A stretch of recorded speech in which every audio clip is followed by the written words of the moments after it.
my third example video of sketching trig functions. I'm going to kind of put all the pieces together from my last two videos, but essentially also showcase a graph that exhibits a vertical transformation or vertical translation transformation in this one. So let's go ahead and take a look at this curve. It says y equals -3 secant of pi x minus 1. So this at first might look intimidating, okay? But what we're going to do is we're going to pick it apart into pieces. So for instance, the best practice you can start to have for yourself here is list out your, say, a, b, and I'll go with d value here, where we say that this is some function. You know, I could write this out here. We say, for instance, a sine bx plus d. We haven't discussed c yet, but we say listing these values out, I notice that a is -3 here.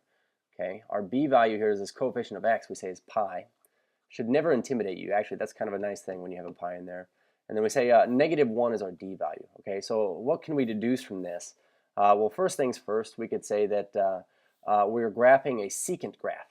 And so in terms of amplitude, it's not going to have any amplitude. Now, this is not to say that we're not going to pay attention to this a number here, but it's not going to have amplitude because amplitude by definition, is half the distance between the max and the min, and this graph never stops going up nor going down. So we say also this, is it going to be reflected? This is one thing we should always ask ourselves when we look at the a value as well. In this case, we say yes. And I'm going to write the reason why is because a is negative, all right? So we have a reflected graph. How about its period? Now, I know that the normal period of a secant graph is the same as its reciprocal function, which is cosine. And cosine has a normal period of 2 pi. So we are going to take 2 pi, and we are going to divide it by the value of b. In this case, b is equal to pi. So our pi's cancel out, and we get a period of 2, which is kind of rad. So we say, okay, so a period of 2, all of these things here, the next thing we want to include is this. We say bt, and this is vertical translation. We're going to say yes, of course. And we say it's going to move down 1 unit. Now, the reason why is because we had a d value of -1. So this is kind of like saying, go ahead and graph all of your original -3 secant pi x stuff, but this is like saying take all your y values for that curve and subtract 1 off of them, which if you can imagine this, you don't change the x values of a graph, but you change their y values by going down 1. You're just going to shift the whole graph down 1, which is what's happening here. So we wanted to find all of these things first before we go ahead and graph this. Now, saying what we know about secant graphs, we cannot graph a secant graph, but I'll tell you what, we are very good at graphing cosine graphs. So what we're going to do is this. We are going to graph its reciprocal function, which would just be this. Okay, it would just be this thing right here. And then we are going to use this graph to help us graph the secant graph. So if I were graphing this one, then I could say, well, then now the amplitude would be the absolute value of -3 is 3. And then I could say its period. The interesting thing is we can borrow all of the same information here. We say the period of this graph up here is 2, so the period of this graph is 2. Okay, vertically translated, we're going to say, 1 unit down is what we have. Okay, and we say reflected, yes. Okay, so we're going to use all of this to help us graph this. Now, just like in a normal graph, what we're going to do is we're going to go out 1 period length past this, which we said the period is 2. So we are going to go out to, say, here. We'll call this 2. I'm going to cut this in half. We'll call this, of course, 1. Cut those halves in half, all right? And then we also need to look at the amplitude next. Now, usually we go up 3 and down 3 from here, but for the first time I want you to see this, we were actually shifting this graph down 1, which means we're going to have to go down 1 from here, and I want everybody to draw this imaginary kind of horizontal line running through this y value -1. Now I'm going to label this line. I'm going to call y equals -1, which is what it is. I mean, feel free to label it yourself. That's just being mathematically accurate. But you know what? I'm only drawing this up here because what we're going to do is we're going to draw our cosine curve around this line. So we know it has an amplitude of 3, but it's been shifted down 1. So we're going to go 3 above -1, which would be 0, 1, and 2. So it's going to reach a maximum height of 2. And I'm going to go down to -2, -3, -4. We'll call this one -5 here, but -4. So our graph is going to be kind of centered between these. And if I'm drawing a cosine graph now, which we can go ahead and do, I recommend this. This is just a recommendation. I would put your little divvy up lines, like you divided this up, you divvied it up.